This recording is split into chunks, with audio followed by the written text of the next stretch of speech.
The Golden Dome of the University of Notre Dame glistens in the October sunlight, conjuring memories of Fighting Irish football and a possible national championship. But this week in South Bend, thoughts have turned from touchdowns to 10 pins as the Ladies Pro Bowlers Tour returns to Chippewa Lanes.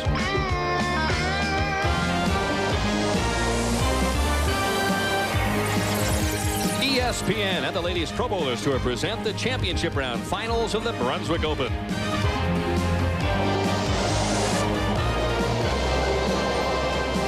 After winning 3 tournaments and making 6 consecutive appearances in the championship round last fall, Carol Giannotti returns as a top seed this week in search of career victory number 7.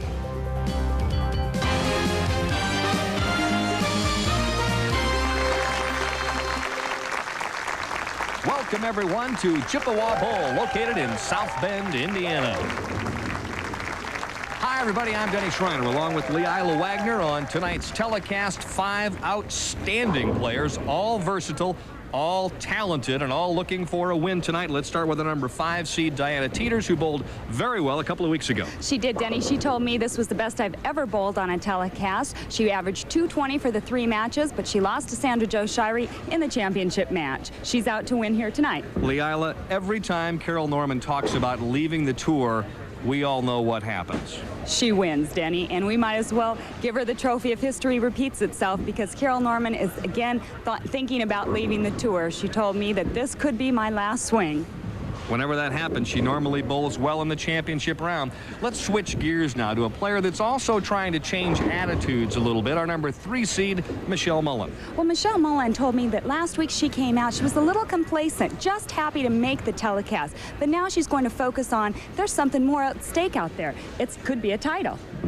Leanne Barrett, our number 2 seed, has fared very favorably in Brunswick Opens throughout her career. Which is ironic, Denny, because she is a member of the Ebonite staff. Leanne Barrett has won 2 Brunswick Open tournaments, but they were in different centers. This, again, in another center. Last year, you and I did nothing the entire fall tour but talk about the spectacular play of Carol Giannotti. This year has been a different story. It has, Denny, and Carol Giannotti came out. She made last year 6 telecasts in a row. This year she told me there was just no way she was going to be able to repeat that performance. This is definitely a negative attitude, and she's had to overcome it. She won 4 times last year, looking for her first win here of 1993, and if she does, she'll collect $9,000. We're ready now for the start of our opening match in this year's Brunswick Open, featuring Diana Teeters and Carol Norman. Interesting. 5 outstanding players, and they're all looking for a win here in 1993. We've had a variety of faces so far this fall, Denny, and again, Carol Norman, this is her first appearance in fall swing. These 2 players, roommates.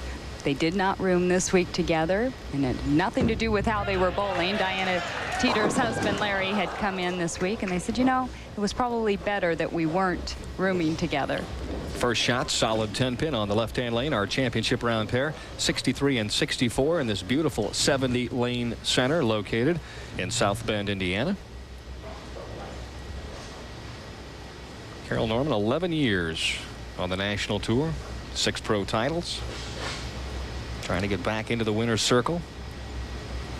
There's a player that, if she wins her opening match, usually is pretty tough to contend with. She can go up the ladder. Yes, she can. She really builds the confidence as she wins their games. She gets very comfortable with the lanes, and we've seen in the past a lot of times the breaks tend to go her way. One of the top players in the state of Louisiana for many years, Diana Teeters, goes with a re-rack on lane 64. Again, players allowed 2 re-racks if they wish to have any additional re-racks in that game. They would have to consult the tournament director, Paula Vidad, and she would either allow it or disallow it. High and through the nose, 3 pin left on the right-hand lane. It seemed to be the consensus of opinion from the players that this pair of lanes is operating at a little bit tighter measure than they were throughout the week. Well, Denny, we've noticed that every television show where the championship pair has been, the lanes have been different, and this is something to expect. We've seen it over the years. The lanes change from day to day, and you really have to just come in with a very open mind, additional equipment, and play the lanes for that day. Diana Teeters, with that 5-step approach, uses a lot of the approach. She takes very small first and second step, and then she has a hesitation before her 3rd step to get everything back in time because of that strong push away. And also, look how high this lady's backswing is.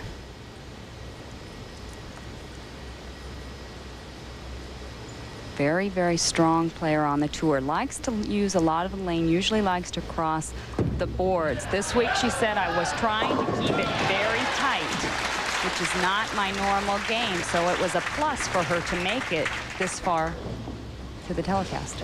Told me that she played an inside angle when she shot 300 this week. She's had 3 300s in the last couple of weeks, so she's been the hottest player on the tour in terms of perfectos. Carol Norman trying to settle in here on the championship round pair. Carol's finished 5th twice so far this year. They came earlier in the winter swing. Up and at 'em and through the nose, and it seemed from what I heard that when you did hit the nose here at Chippewa Bowl this week, you paid the price, and she did there. And that's the ultimate price right here. Something when you're playing a tight line, Denny, like this that happens is the players cannot trust the ball to the right. They're almost trying to point the ball up to the pocket. If you hit inside target, the ball is going to go through the nose. And like you mentioned, if it does, you're going to pay the price. Carol Norman, another player that uses all of the approach, takes 5 steps, pushes the ball out on her 2nd step. Very basic from here on out, though. Compact player, shoulders forward. Another player with fairly high backswing. She has been working on her shoulders lately, trying to stay back a little bit instead of leaning so far forward in her follow-through. Again high, this time on the left-hand lane. A little scratch of the brow as she leaves the 3 and the 6. You can see 32 years old, and as you mentioned, 11 years on tour with 6 titles. And again, she mentioned this could be her last swing. She would like to go back and finish up her business management degree, where she needs 2 more years. Wants to get into computer program design somewhere down the line. Now Diana Teeters with an excellent opportunity to take advantage and extend her lead to 24 pins if she strikes here on lane 64. As we mentioned in the opening, Denny, she did bowl so well 2 weeks ago in Baltimore. She lost, however, to Sandra Jo Shirey, but she said, I bowled the best I've ever bowled on TV. Yes, I was disappointed I lost, but at least I'm very positive coming into tonight. Similar problem for her on 64, so I think the scenario is already being set. If you set it short and get it going left, you're going to pay a premium tonight. You're going to go through the nose and more than likely leave a big split. This split is actually makeable, Denny. She can try to throw the 6-pin into the 7. She'll want to hit to the right of the 6-pin. Ball then taken out. Then she was going to give it a run there, but she lost a couple pins in count. Costly mistake on both shots, and Larry looks on, obviously concerned, and rightfully so. She went from leading by 14 to trailing by 2. Not a good frame. No, a strike there could have put her up by 24 and really had an edge on Carol Norman. Players throughout the week averaged about 209 composite here on this championship round pair of lanes, so even par this week was about an even 200 average.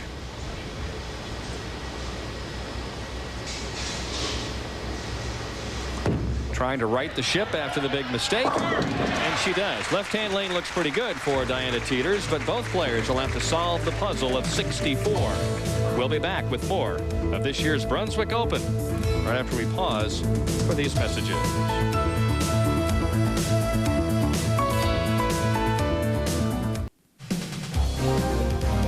The championship round finals of the Brunswick Open are being brought to you by Brunswick. Bowling is sold on Brunswick worldwide. And by Sports Cream. fast pain relief, and no odor.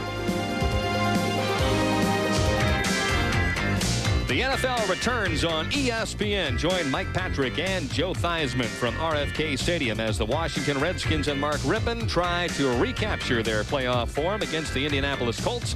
The NFL returns to ESPN November 7th, 8 p.m. Eastern Time. And boy, am I glad. Now I've got something to do on Sunday nights. Fill up your schedule. Marty watches probably on Sunday nights, right? When he's not up in the air. There you go. See? They got 2 more viewers now. The ratings are going to go up. Good shot there on the right-hand lane. I thought that was pitiful for, I should say, at this point in time, a key shot for her because she needed to make some kind of an adjustment to get back in the pocket. She did, and to leave a ringing 10-pin, Denny. A bad break for Carol Norman. She's left 2 now so far out of her 4 frames. The word I was searching for was pivotal, not pitiful. Pitiful. See, it's only a matter of time before you start to go down the hill. Go down the hill? Yep. Oh, I'm on the other side. No. You haven't reached the hill yet, Denny. Oh, reached it a long time ago. 1-pin lead, close match, kind of a, well, I don't know if Diana can hit the right-hand lane. She may open something up, but both players trying to figure this pair out. Well, talking to them in practice, they did mention to me that the right lane seemed a little bit tighter than 63. So again, they can't send the ball right, knowing that it won't come back. So they try to point it up a little bit. We'll see what 63 does for Carol. Looking for the light wall shot. Normally, when you watch Storm and Norman, when she's having success, she's going to carry a lot of wall shots. That's exactly true. She's had some problems with her knee, Denny, that could be making a little bit of a difference here. It does not allow her to stay down at the line, keeping that knee bend, staying with the ball. If she pops up a little too often, then that's going to make a big difference as to which direction the ball is going to go. Let's take a look at how she's playing. Lane 63. This is her first shot. Again, she fell off balance there, so that she's a little bit ahead of the ball. She tries to pull it through, looks for the wall shot, but does not get it.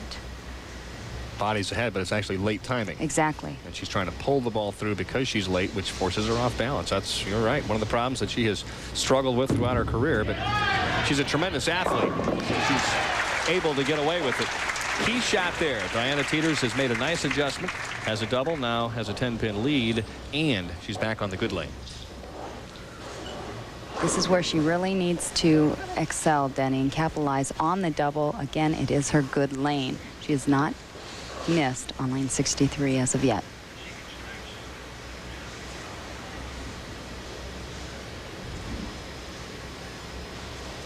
There you see the 300 game, as I mentioned, now 3 in the last 2 weeks. Well, she's very methodical. A student of the game, as I mentioned a couple weeks ago. She works very hard at doing the same thing every time. She's got a little hold and a little swing on 63. That's a nice lane for her, and Carol Norman finds herself down by 20. And after a couple of pretty good shots in the 4th and the 5th, finds herself in a very precarious position.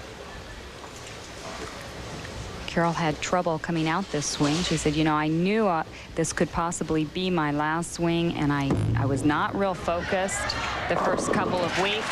I did talk to Diana, like I mentioned before. They were roommates, and Diana has such a great mental attitude and really uplifting, and I think it helped Carol to get a little bit more focused on one ball at a time, one game at a time, 1 week at a time. Well, let's face it, it's a major career move, too. When you've spent 10 or 12 years bowling professionally and been reasonably successful, you'd like to be able to stay out there, but then you also have to maybe look at other options. Can't bowl forever. You'd like to. Looks good. Oh, beautiful. Swishes the 5. Key double there. She's back in the match, has Diana's attention, and both players on strikes. When we come back to Chippewa Bowl in South Bend, Indiana, Carol Norman trails by 10, but that could change.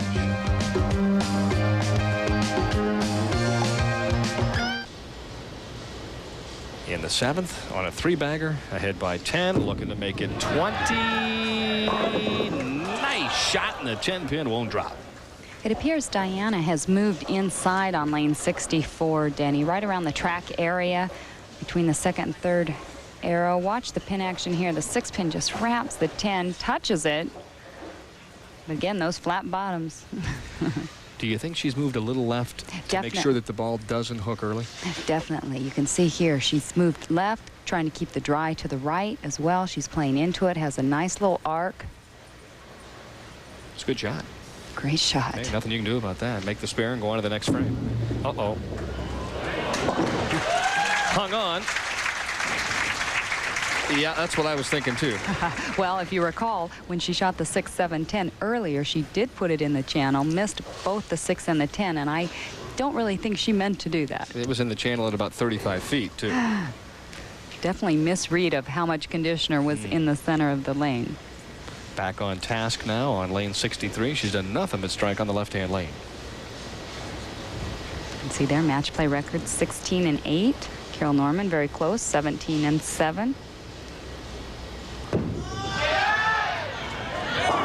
Very comfortable on the left-hand lane. Another quality shot, another ringing 10-pin.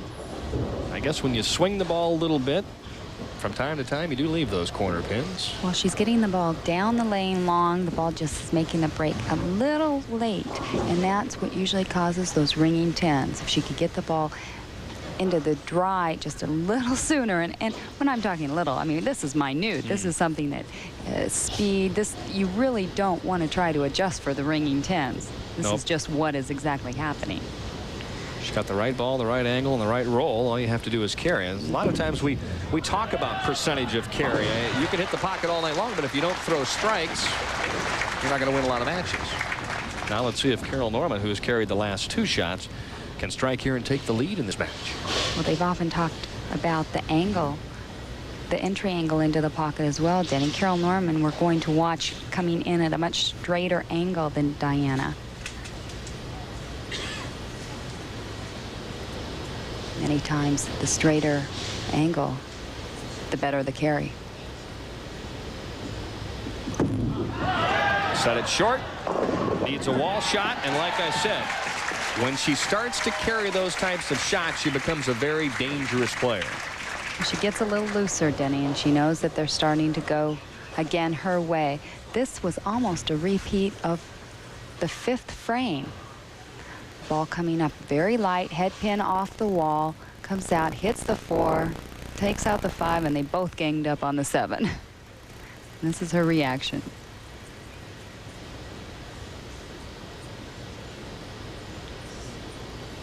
Well, that was for the lead. This is to extend it, and it's in the foundation frame in the 9th. Gave it room.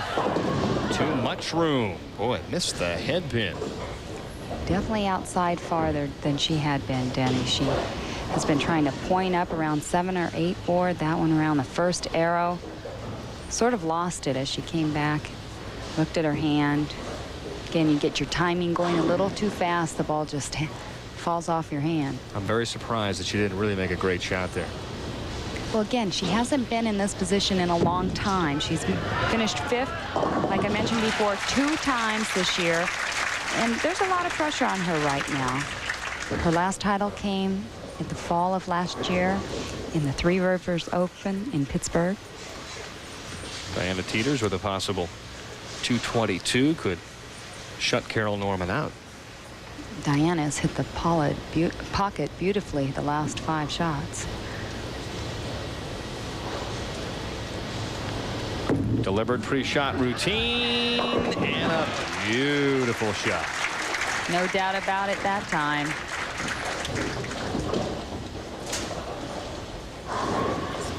Possible 222 for Diana Teeters. Best possible score Carol Norman could shoot would be 210. Well, this is the shot of the week in terms of locking things up for Diana Teeters. She's really thrown the ball beautifully on the left-hand lane. I would think that she probably would be very confident at this point in time. A student of Larry Matthews in Southern California. I know he's helped Diana in many ways with her game, her lining up, her mental attitude. Wow, what a great shot. Carol Norman saying, "You've got to be kidding me." I gave it back to her in the 9th frame when I missed the head pin. She throws a great shot. Best she can shoot now is 202. I got a chance to win this match. And Diana really has thrown some quality shots from the 4th frame on. And has not carried. 3 ringing 10s in very critical frames. 7th, 8th, and 10th. It's just a tough draw. She has performed, executed. Just didn't really get the results that she was after, but this one's far from over.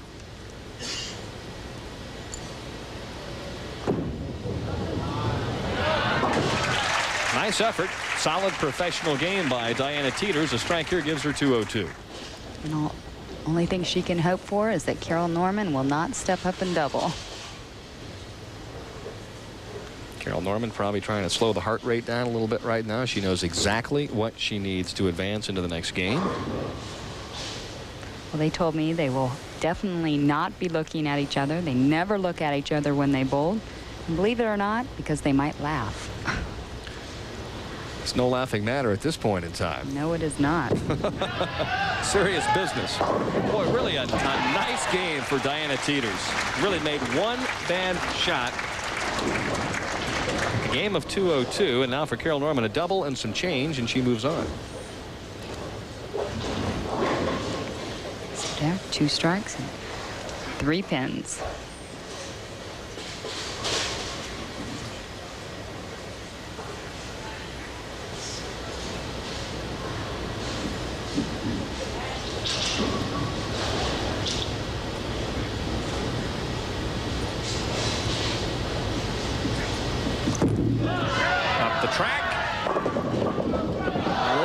The message never gets delivered. Diana Teeters escapes in game number 1. Carol Norman will finish 5th, and Diana Teeters will move on to match number 2 here in South Bend, Indiana. Don't worry, Diana, they can't all be that tough.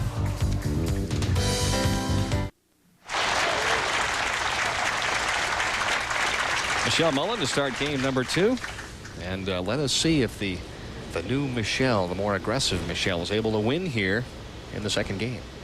Well, she really did run into a truck last week with Marianne DeRupo shooting 255 at her 187, and as you remember, Marianne went on to win that event.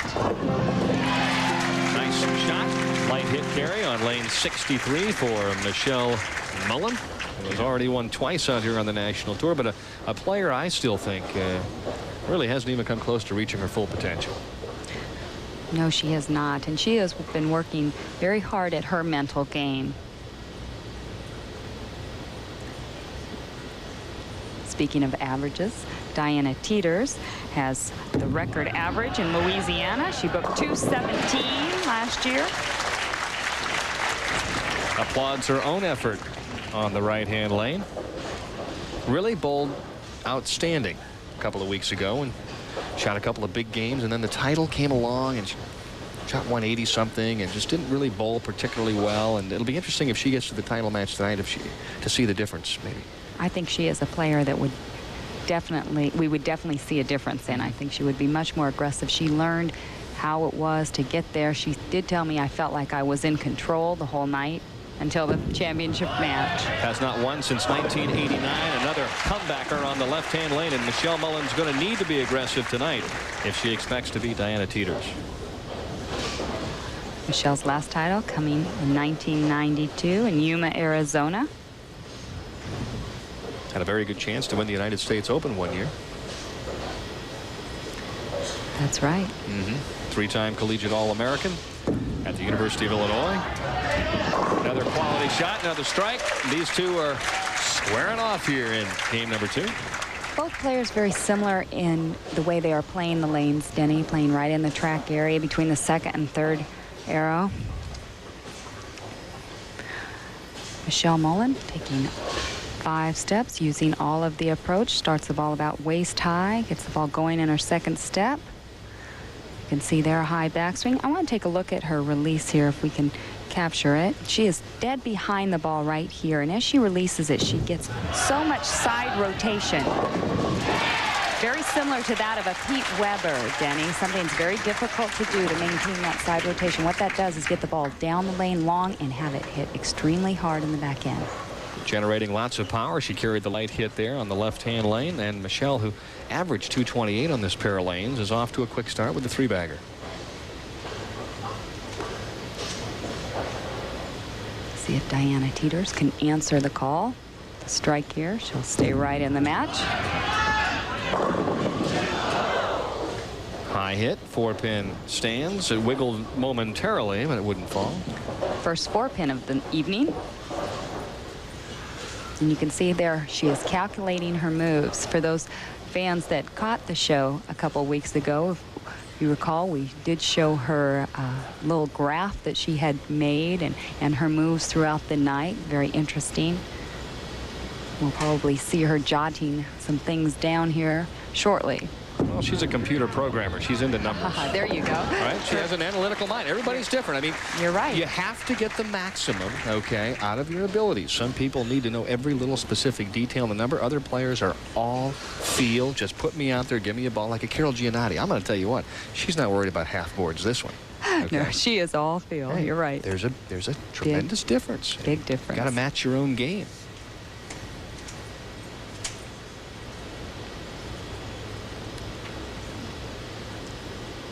Trying now in the 4th frame to continue to get the string back alive. She does. Beautiful shot. She's lined up well on this pair of lanes. The advantage, of course, a victory already over Carol Norman, 202 to 188. Michelle Mullen trying to stop her right in her tracks and advance to guess who? Leanne Barrett. And then Carol Giannotti's the top seed. Michelle wanted me to say hello to Paul Marsnick. He's from Specialized Pro Shop. Does all her drilling while she is at home. Come on, Carrie. Michelle's wearing a wireless mic, and you just heard her yell out, "Come on, Carrie." Talked about her aggressiveness. You can almost see it. You can hear it here. She's yelling, "Carrie." Good ball speed again around the 15th board, going out to 12, making a beautiful break back. Of course, she's a big Chicago fan. She could have been saying Harry Carey. Maybe not. I think Carrie. And Michelle match play record this week, 15-9. Not as high as Diana or Carol Norman, for that matter. Wide dinner bucket with the 7. That's a handful, and this could be exciting. Will definitely hit the out-of-bounds area. I mentioned the players played the lanes pretty tight this week, could not swing it too much. And ironically enough, I did talk to Michelle about picking up spares, and she told me the bucket was very difficult for her. I'd say this is about a 50-50 chance right here. And it worked out well. I know one thing, she doesn't want to leave it again tonight. She asked for all of them. Batting 1,000. Lost a bunch in count, but she still leads by 16. However, if Diana strikes here, it's a 6-pin match at the midway point. Coming up on Diana Teeter's first anniversary. Her and her husband Larry were married during the Samstown Invitational Tournament last year. Boy, nice velocity on that shot. Really a clutch shot. And Larry's very appreciative of the effort. Larry was not able to be here 2 weeks ago in Baltimore when Diana bowled so well. He was at home working. That's a special treat for him to have been here all week. People don't realize how tough it is for the family members to watch. I believe Michelle Mullen's mother and sister are also here in the audience. You mentioned from the Chicago area. Matson, Illinois, just about 30 minutes south of O'Hare. Another good shot here. Another 10-pin. Every time she's gone a little bit wide or circled it just a touch, she's left a 10-pin. Well, again, that's the ball not breaking back early enough. Calculating what she has done, what she does differently when she carries.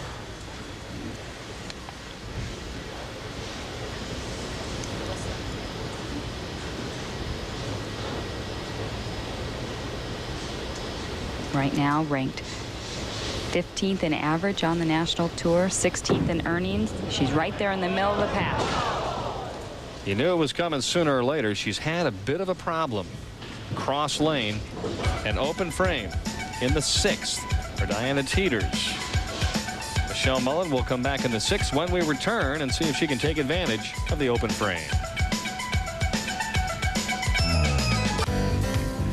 4 consecutive days of the best tennis you can watch. The Paris indoors from Paris, France. All the top names will be there. Jim Courier, Pete Sampras, Boris Becker, and all the guys from Paris.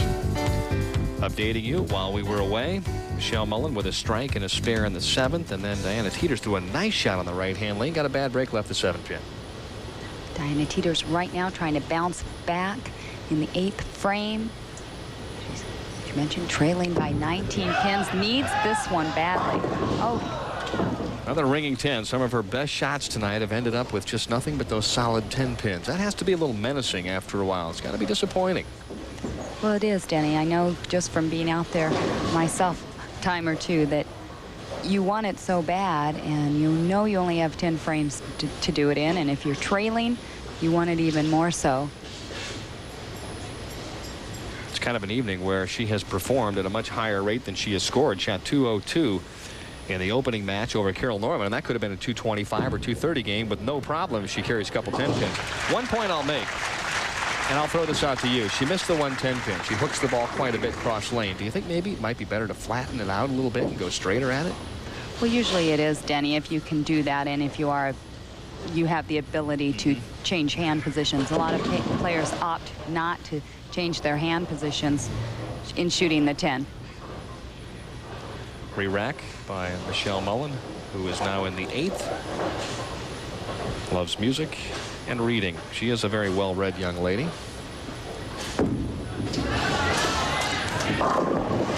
And now it's Michelle Mullen who leaves the 10 pin, and Mom just cannot believe it.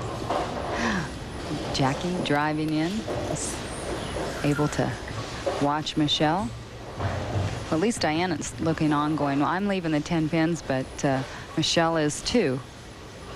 It's not so disheartening when you're the only player that's doing it, if in fact Diana's watching. Michelle Mullen goes to a different piece of equipment. Spare up. She leads by 19 as Michelle's sister Vicky looks on. So as you mentioned, the family support on hand here at Chippewa Bowl in South Bend. Can't be too far of a drive from Matson. No, I'm not from this area, but I don't think it's too far. It's what, 3 hours from Chicago? Tops. Tops. I flew. I took one of those turboprops. Whoa. You heard her say, whoa, oh boy, that was almost the 2 and the 8 and the 10, but she ends up with the 2. The left-hand lane, the last 3 tries, has been light, light, and lighter.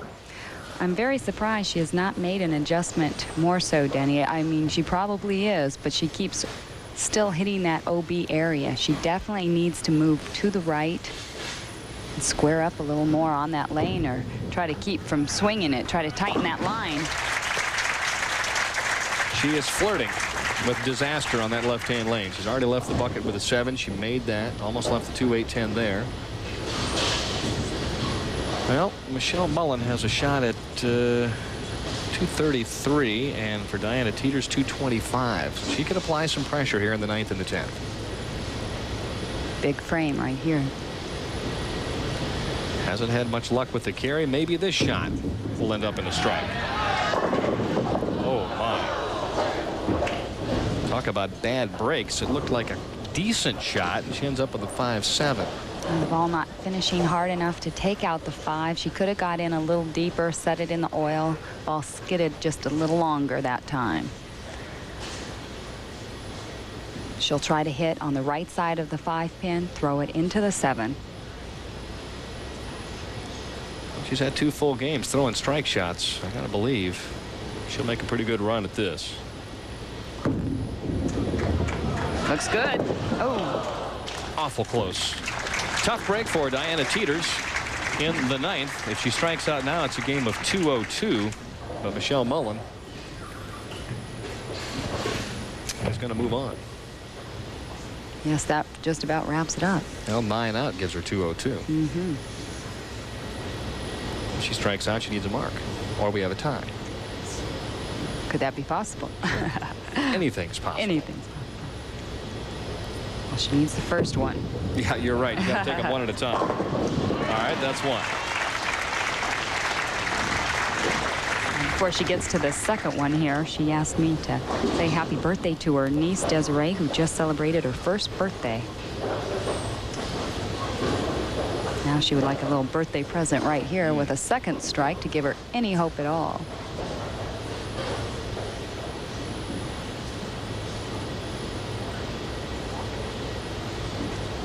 Kind of miscalculated for Michelle in the 10th frame. One strike here gives her 202 for Diana Teeters. Michelle needs 5 pins.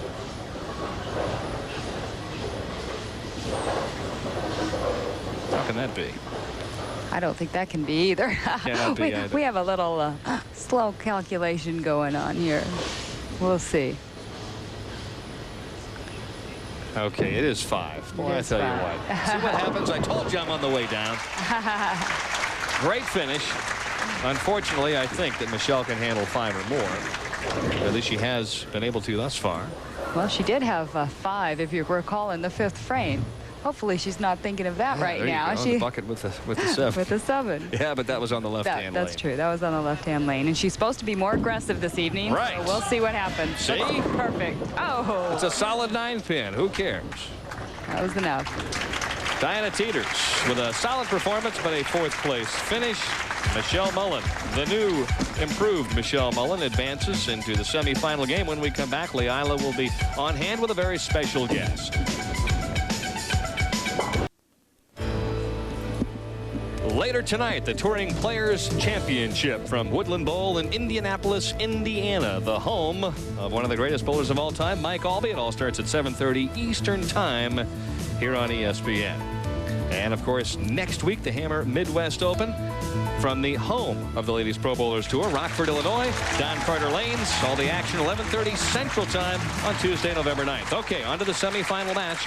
Michelle Mullen, Leanne Barrett. Leanne Barrett threw a lot of strikes in practice. This could be a very tough game, but I have a feeling whoever wins this game is going to have an edge against Carol Giannotti in the final. Well, Carol's had to wait an awful long time, Danny. She has not made a telecast this fall. You're right. I think the player that's going to meet her is going to have an advantage. Light hit on the left-hand lane. That's been the trouble spot. Michelle Mullen made a nice shot there, but ended up with a 10 pin. Again, switching equipment, going to something that will not hook as much. Try to play that more straight, direct line to the 10.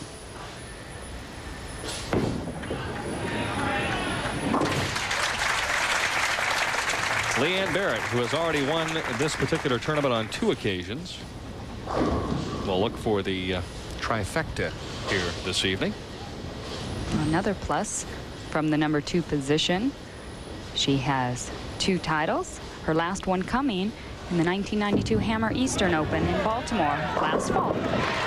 Nice opening effort by Leanne Barrett, who was 32 and 33 all time in the championship round.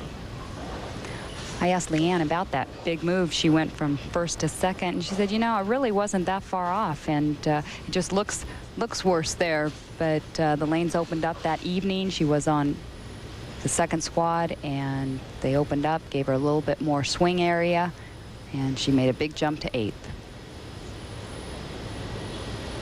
Player of her caliber can move a long way. There you see the hang spot. All right, it's there, that left-hand lane, and Leanne Barrett caught it. She sure did, leaving the 2, 4, 10. She'll want to throw the 2 pin into the 10 pin. Hitting that way, sending the ball into the 10.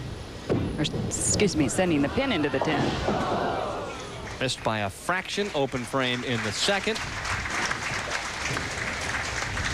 And we'll have to keep an eye on that left-hand lane. We'll see what Leanne does with it the next time. If there is an advantage, see, Carol Giannotti doesn't hook the ball as much. Maybe that left-hand lane won't pose a problem for her. It's possible. Yeah. Lane breakdown, Michelle Mullen, pretty even. It still looks like lane 64 is a better lane for her. No question. She's got a great reaction there. I wonder if she's trying to soften the speed on 63 as opposed to moving. I would have to say her timing, she just gets a little bit ahead of the ball. I know she's used to have very early timing, and now she's just talking about getting into the swing, picking up the pace of her feet. Could cause her to throw the ball out a little too far to the right, all over the place.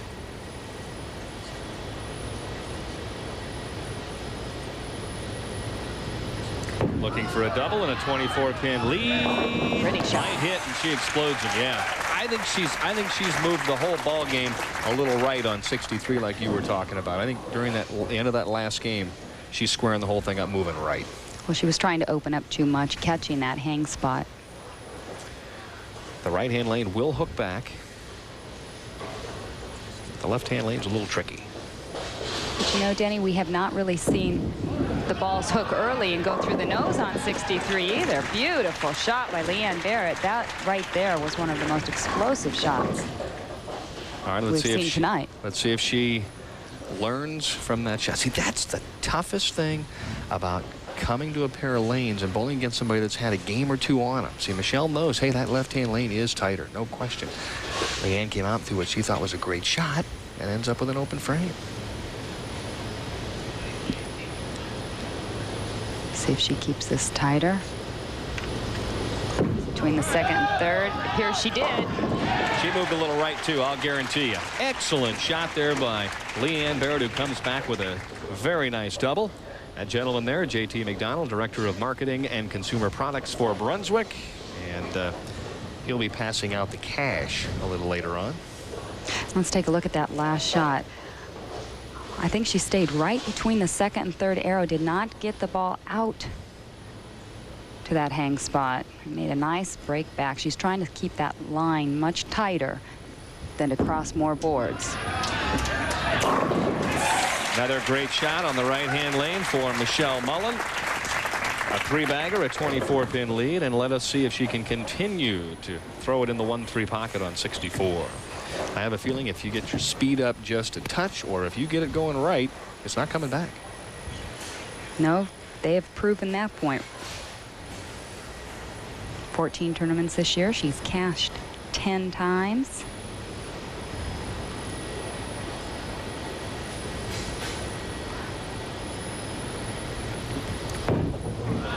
More lift. Wow. Comes in light, got the 10-pin up, but you see the difference? 7-pin stands. That was almost a disastrous shot. And you can see a little smirk. She's very thankful that 10-pin did not remain. Many times you see the blowout 7-10, very disheartening. Would you hear that last Breath. Yeah, sure. Blow out the breath, relax. That's part of the pre-shot routine. No problem with the 7. Michelle Mullen leads by 23 when we come back to Chippewa Bowl. The NFL is back on ESPN. It comes your way on Sunday night, November 7th at 8 o'clock. Washington hosting the Indianapolis Colts. And due to some time constraints, we had to bowl through a little bit. Michelle Mullen with a strike in the 7th. Leanne has just matched that, but she's down by 14, although could be a 4-pin match if she strikes here. And the left lane giving both players a little bit of trouble. Leanne trying to keep the ball tight on line. Set that one a little wider, but able to get it back. Key shot right there, because the right-hand lane is virtually a no-brainer. Both players are doing nothing but striking on 64. And interesting enough, Diana Teeters was hitting the left lane. If you recall, that first game, 63 was the lane she was striking on. Much slower speed. Very. See? Completely different. The right-hand lane is easy. I mean, I'm here to tell you. I might even be able to strike a few times on 64. The key of this match, without question, is what happens on 63. And Michelle Mullen is going to be the player that gets to finish on lane 64. And Leanne Barrett was the player that chose that. So if at the time she got her practice balls, she really did not realize there was that big of a difference in the two a couple lanes. shots on each lane. You're just not going to know that in some cases. No, you're not. So sometimes it's just, we'll see how this one plays out, but certainly one would suspect that Michelle, if she can strike here, would have a huge advantage. Threw a beautiful shot in the 7th frame on lane 63. Let's see what she does in the 9th.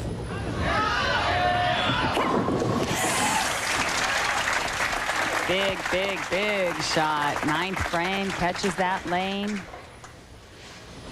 This has really been a very, very good match. Both players have handled the pressure. They've executed. They've made the adjustments on this pair of lanes. It's been fun to watch. Leanne Barrett taking a re-rack, her first re-rack of the game. Could still shoot 244. And after 6 years, already 14 titles. Future Hall of Famer. She's one of the better shoppers on the tour.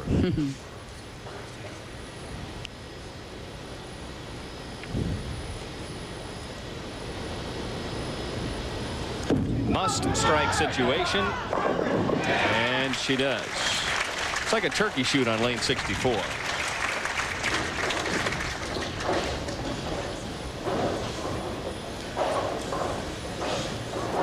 And you can see here, Leanne Barrett can shoot 244, but Michelle Mullen can shoot 258. At the professional level, they're paid to make the adjustments and make the shots on respective lanes. Big difference tonight between 63 and 64.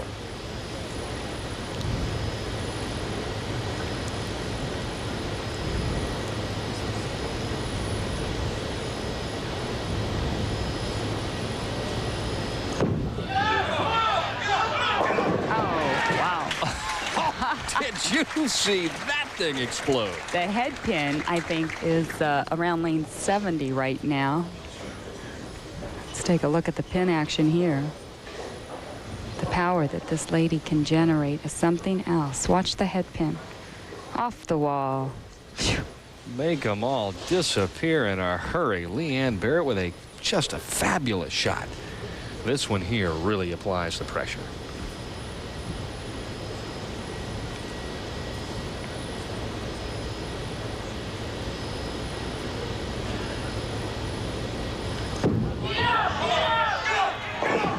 Too much speed, and Leanne wanted it but didn't get it. 7-pin stands. Hit the pocket, but boy, that ball was going right all the way. Hit the pocket, tried to catch the wall shot, but like you said, going right. Did not have the explosive reaction that her last shot had.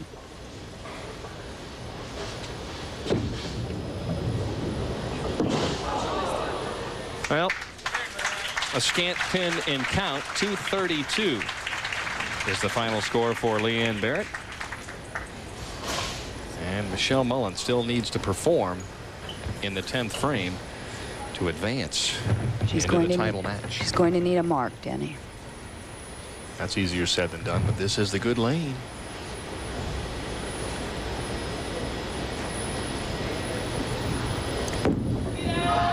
Got it going to the right, comes back perfect. Well, once in a while you and I do get together and say something that I think is correct.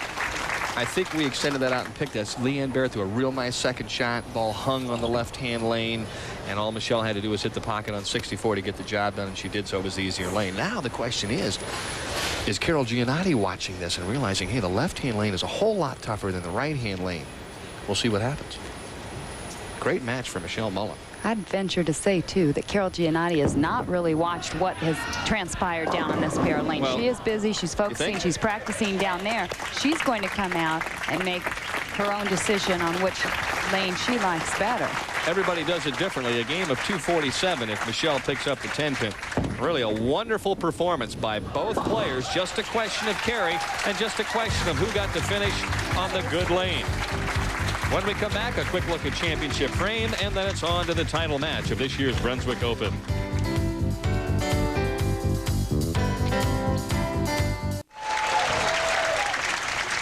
Down to just the final two players, the top seed Carol Giannotti and Michelle Mullen. Carol Giannotti opting to start this title game. She'll start the match, which forces Michelle Mullen to finish on lane 63. So it's pretty obvious that she did watch some of what was taking place in games 2 and 3.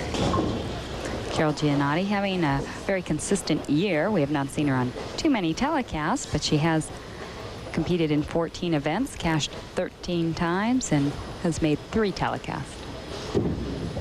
Considering what she accomplished in 92, anything would be a bit of a downer.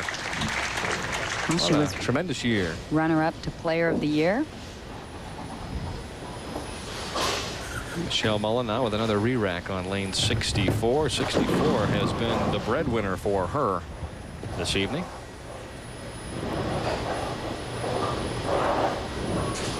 $9,000 to the winner, $4,500 to the loser of this match.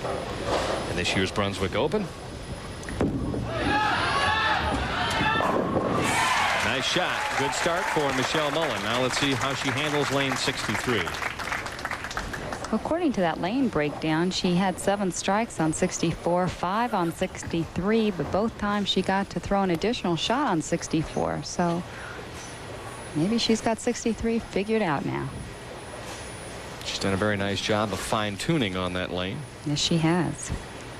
But anytime you let the best players in the world bowl 3 games on 1 pair of lanes, they're going to zero in. We saw Marianne DeRupo do it last week. We saw Kim Berkey do it in the Delaware event. Beautiful shot there, opening with a double. And a man who really has worked very, very hard this week to make this such a successful event. Ray Hess, the general manager here at Chippewa Bowl, said he was really happy with the way the Pro-Am worked out, but there's always room for improvement. He said he had, I think, 451 players in this year's Pro-Am. I know one thing. All 5 of our top 5 finalists would like to do nothing but bowl on lane 64. They've played it 5 different ways, 5 pieces of equipment, 5 different angles, 5 different shots, and they're all striking on that lane. I'd like to take that one with them next week. There you go. Pack it up and take it along. You saw there she defeated Michelle Mullen in match play. Of course, all that is put aside now. Never met for a title. 8-pin stands, kind of a weird 8. As Carol Giannotti trails by 10, a very sore right ring finger. Both of these players have a streak in the championship game of winning 2, so someone is going to be broken. Or they're both going to be broken. One way or the other, one will extend and one will go down. 8-pin disappears. Michelle Mullen now back on the good lane, ahead by 10.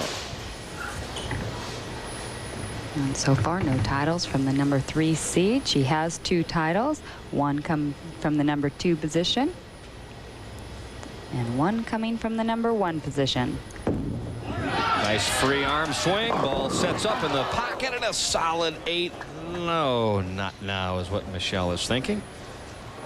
Solid 8. Bad break. Here say solid 8. It's not something you want to throw in the title game when you're working on a double. 5-pin normally takes out the 8-pin. That's the kind of shot that just tears your heart out in a title match. Another strike there, and she's really got the heat on Carol Giannotti. Michelle works as a coach and instructor in the Chicago area. Anybody out there that needs some personal bowling instructions, you can look Michelle up in some of the area's centers. And Michelle Mullen, another re-rack, lane 63. One of the real bright intellectuals on the ladies tour, especially in terms of bowling knowledge. She really studies the game, breaks it down. She's spent a lot of time working with Team USA coach Fred Borden, among other instructors. She's a player that thirsts for knowledge. She's always trying to find something out about the game itself. Boy, gave that one a lot of lift and ended up with a great result. She really attacked lane 63 on that shot. You could see her rotation too, and look at the difference it makes when the ball hits the pins. Everything flying. And here we mentioned more rotation, a lot more loft, very aggressive shot. I mean, she really got the fingers into that one. You bet. Carol Giannotti again with another strike on the right-hand lane. Let us see if she has better luck on lane 63. Of course, as soon as we have finished up here at Chippewa Bowl and the Brunswick Open, the NBA is back in session, and coming up next on ESPN, the NBA Today to get you updated on the first week of NBA action in the 93-94 season. Right now, Carol Giannotti can take the lead by 1. Oh! You know, it's interesting. Did you see her follow through there? It went left. She knows it's a tighter lane, and Carol's a field player, an adjustment player at the line. That ball went Brooklyn because she steered it left all the way. She knew if she threw it right at all, it wasn't coming back. Well, let's take a look at that release, as you're mentioning, Denny. Her arm definitely went left of her body. Yeah, the angle from behind probably would have shown it, maybe even a little bit more. Meanwhile, Michelle Mullen just keeps throwing the ball in the pocket on lane 64. Now, she got a bad break with a solid 8, a huge break there, carrying the 10 on that shot. It wasn't nearly as good. No, not at all. That 6-pin did not look like it was going to take out the 10, but just at the last moment, it bumped the 10, caused it to fall. Michelle Mullen still keeps the lead by 9. Well, this match looks a lot like the last one. Both players very close, within a strike of each other, making good quality shots. I love the way this pair of lanes is set up tonight. If you make good quality shots, and the players are really keeping the ball in play. They're bowling very well. Oh, she wanted that one about as bad as any shot she's thrown all week long. Lead goes back to 19. Well, she was not going to be satisfied tonight, she said, with just coming out and making the telecast. I'm going for the title. Shows you what the power of positive thinking will do. A little high in the pocket. Carol Giannotti can't get a break in the 4-pin stands. Very different games here. Carol Giannotti setting the ball very short, meaning she sets it right in front of the foul line, versus Michelle Mullen with that loft. A lot different, very different type of roll on the ball. Carol Giannotti flat behind the ball, Denny, versus Michelle Mullen on the side of the ball. Remember the last shot on lane 63. Now watch the arm swing here. Keep in mind, this is the tight lane. This is the one she went Brooklyn. For all those fans at home, how many times you really know you pull the ball. Now let's see if she trusts it now on this shot. Better shot. Moved in a little bit deeper as well. Better shot. You watch the arm swing this time, it's right straight through the target. But see, that's what that tightness will do. See, because you know if you leak it a little right, you're liable to miss the head pin. Well, it's fine tuning, feeling like you have just 1 or 2 boards to hit. And as you mentioned, right on line. Beautiful. Boy, was that a classy shot there. Diane and Mark Voigt, co-proprietors here at Chippewa Bowl, and Mark will be presenting the trophy to the winner of this year's Brunswick Open. Boy, those two people have really done a lot for the Ladies Pro Bowlers Tour. They have over the years. Very used to supportive. Bowl at their center in Detroit, Satellite Bowl. It was always a fun tournament. Didn't they bowl the Queens there one year? I've never bowled the Queens there, no. Oh, U.S. Open. That's what it was. It was the U.S. Open. I knew it was a major championship. And right now, Michelle Mullen is bowling like a player who wants to win a championship here this evening. 4-bagger. She leads by 30. And Carol Giannotti just can't maintain pace. Well, right now, Michelle Mullen could shoot 279. Carol Giannotti, 249 is the best that she could post. If someone does that to you, there's not much else you can do.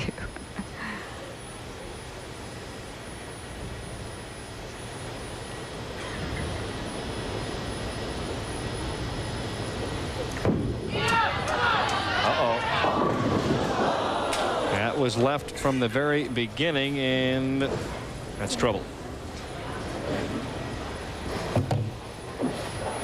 It's one of the first shots we have seen gone high on lane 63, other than Carol Giannotti's Brooklyn.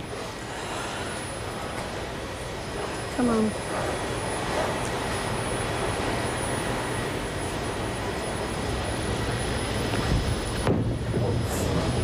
All you heard was come on, which means all right, let's get up, get the count, forget about the shot, and let's move on to our next opportunity. New life for Carol Giannotti.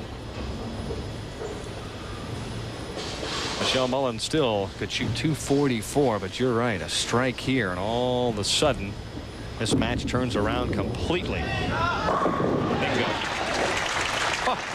Michelle's leading by 30, heading down the stretch, gliding to a win. One bad shot, and it's a 5-pin match. Carol Giannotti getting the break, Denny. When she got that Brooklyn strike, she was on a strike, so that turned out to be a double. What a turnaround this game has been. Gotta believe this is the critical shot of the week for Carol Giannotti on the tighter lane, 63.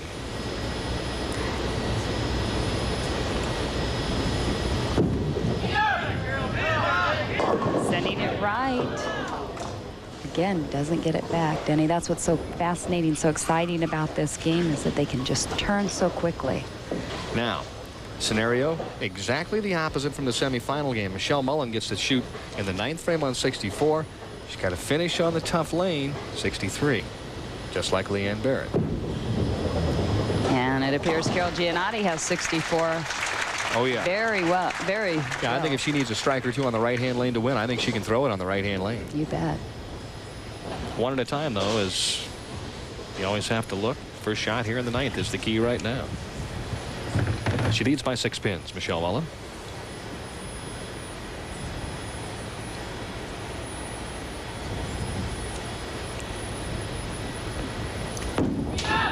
Boy, big shot here. Really got a handful. That was really a nice shot to set up the 10th frame. Very confident on lane 64. Now can she hit 63? Look at the scoreboard. She can shoot 244. Carol Giannotti, 228. A good look at the scoreboard. And Carol is not going to watch the proceedings, I don't think.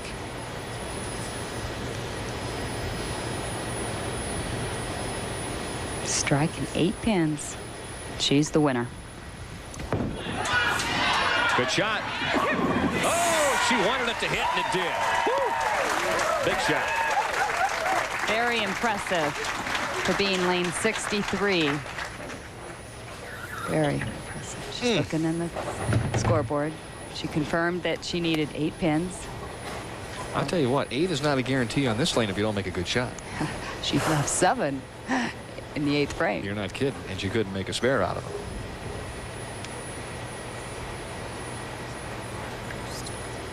Just do it. You can hear her say, just do it.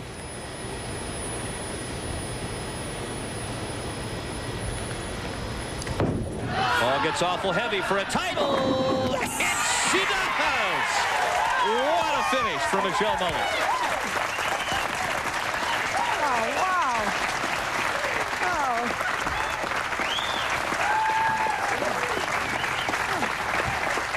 She's got a bowl again. She says, oh, wow. Oh. That's right. One more shot. She's the winner. Really a very, very entertaining exhibition of professional bowling by the ladies tonight. You got to feel bad for Carol Giannotti. But on the other hand, you have to feel great for Michelle Mullen.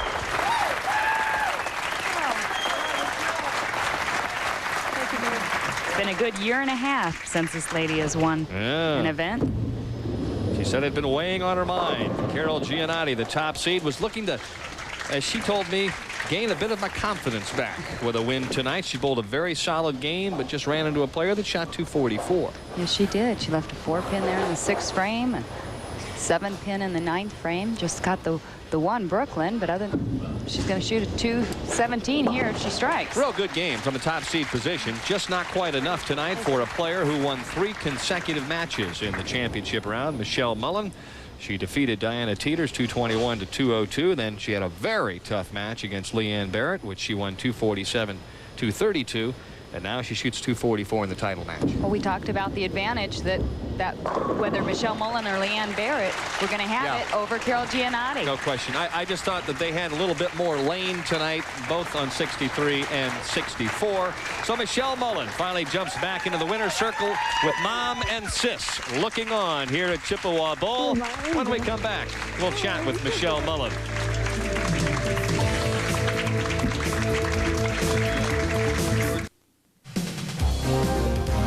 The championship round finals of the Brunswick Open are being brought to you by Bud Light. If you want great taste that won't fill you up and never lets you down, make it a Bud Light. And by Brunswick. Bowling is sold on Brunswick worldwide. Brunswick Open winner, Michelle Mullen, with some outstanding bowling. There you see 244 to 217, the final score. And Michelle, a brilliant performance on your part. One of the co-proprietors here, Mr. Voigt, has a trophy to present to you for winning. Congratulations, Michelle. It's been a pleasure having you here all week, and you really did a good job tonight. Congratulations. Thank you. I wanted to thank both you, Mark Voigt, and your wife, Diane, for hosting the tournament here at Chippewa Bowl, and the staff and everybody's been great here all week. Thank you. And J.T. McDonald, representing Brunswick Corporation, is here to present the check. He is also a Notre Dame alum, so he's probably sticking around for the game as well. But J.T., you've got the big check. It's great to be back here in South Bend, and I would like to congratulate all the players tonight on a great job, a great finals. And Michelle, I would like to congratulate you in particular on a great job tonight, and would also like to present you with this $9,000 check on behalf of Brunswick. Good job. Thank you. And thank you to you, J.T. McDonald and Brunswick, for hosting a fine event. And I got to tell you that my blood is orange and blue. I'm a Fighting Illini, but good luck. Oh, they were cheering you a couple of minutes ago, but when you got into that, all of a sudden, yeah, things changed. Let's move back to a shot, second shot in the 10th frame. People don't realize how heavy that ball gets when you need 8 or more to clinch a title. You're right. I'm just thinking, just clean shot. Just make a clean shot. You haven't had anything less than 8 all night, except for that one, that really poor split. So just do what you've been doing, and it worked out. I'd say it worked out. You threw a strike, and look at this reaction here. This is worth, oh, look at the relief. And especially means a lot to me having my family and friends here tonight. And like I said, that means the world to me. Thanks for being here. You know, last week we were talking to you and asking you, hey, it's been a year and a half since you've won a title. Has that been on your mind? And you kind of looked at me and you said, yeah, a little bit. And you finally solved that tonight. Yeah, it has been a while, and I figure, you know, you make the show, you bowl hard to get there, and you don't want to miss a golden opportunity to try to go for another title. So tonight I was a little more serious than last week, and it worked out. So. Well, you mentioned the split, and I just went, that popped out of nowhere. You just figured lane 63 out early, and where'd that come from? It was just a very poor physical shot. I couldn't even tell you what happened. When it left my hand, I thought, what happened? And, you know, paid the maximum penalty, so I don't know what happened. It was interesting because all night long we watched all 5 players really struggle a little bit on 63. Did you have to move quite a bit on that lane? 64 looked pretty easy. Yeah, 63 was a little touchy, but I didn't play it much different than the other one. I just tried to be a little firmer with it and make aggressive shots to break up anything in case I, you know, came up high, whatever. I know that you're one of the proponents out here of the mental game, positive feedback and self-talk. Did you use quite a bit of that here tonight?